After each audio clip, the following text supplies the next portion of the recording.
really important concept to learn is proper trigger finger location. So when you put your trigger finger on the trigger, the proper location is about 1/3 out from your first knuckle. So that will be right about here. Now the reason why this is a good spot for your trigger finger to rest on the trigger is because it's a flat part of your finger, and what we're trying to do is have a nice smooth rearward motion of the trigger. Now why this is important is because if your finger is not in the proper location, it's going to greatly affect your accuracy. Now let me show you with an unloaded firearm. I'm going to go ahead and close the slide. Now let me show you what happens if we have too much trigger finger on the trigger. So this would be too much. See how my first knuckle is overextended? Now the problem with this is I'm going to have a tendency to drop the muzzle of the barrel every time I shoot because I have too much finger, or oftentimes you can be pulling your shots down and to the right. Alternatively, here's what too little trigger finger looks like on the trigger, and see how it's on the outside of the trigger, and so this can actually result in pushing your shots off to the left. So proper trigger finger placement is right at that point where it's about 1/3 out from that first knuckle.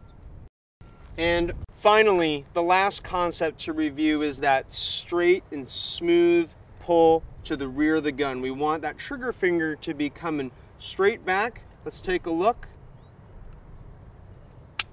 All right, nice smooth trigger press to the rear.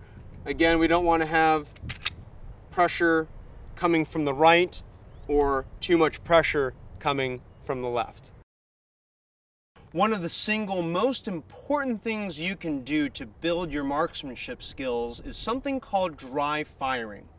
Now what dry firing is it means that you're shooting your gun but without any ammunition inside the gun or even in the vicinity of where you're practicing. So you can dry fire at home or at the range, and the benefits here is that since you're not shooting any ammo, you get to save money, and you can also do high repetitions during your practice sessions.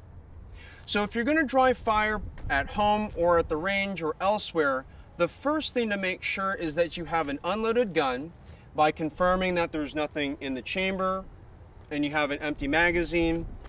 Secondly, you want to make sure that you have all ammunition in a completely separate room so there's just no chance that a live round will make it into your gun. Now, once you're ready to start dry firing, go ahead and close your slide. And as always, even with an unloaded firearm, you still want to follow all the 4 rules of safe gun handling. So if I come up, I'm going to align my sights, get a good sight picture, front sight focus, bring my trigger finger on, nice slow squeeze to the rear. All right, and so there I heard the click. Now notice that I've trapped the trigger. And now to reset the trigger, I'm just going to go ahead and pull back on the slide just a little bit. I'm going to let pressure off on my trigger finger until I hear a click. All right, and that's the reset point. Notice my finger is still on the trigger, and then I can go ahead, nice smooth squeeze back, front sight focus.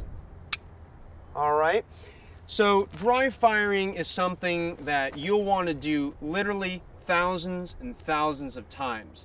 When I was training for Top Shot, I must have dry fired guns at least 10,000 times over the course of 5 months, and it's one of the most simple, cost-effective ways to enhance your marksmanship and become a better pistol shooter. So you can go out and start your dry fire practice today, and remember while doing so that firearm safety begins with you.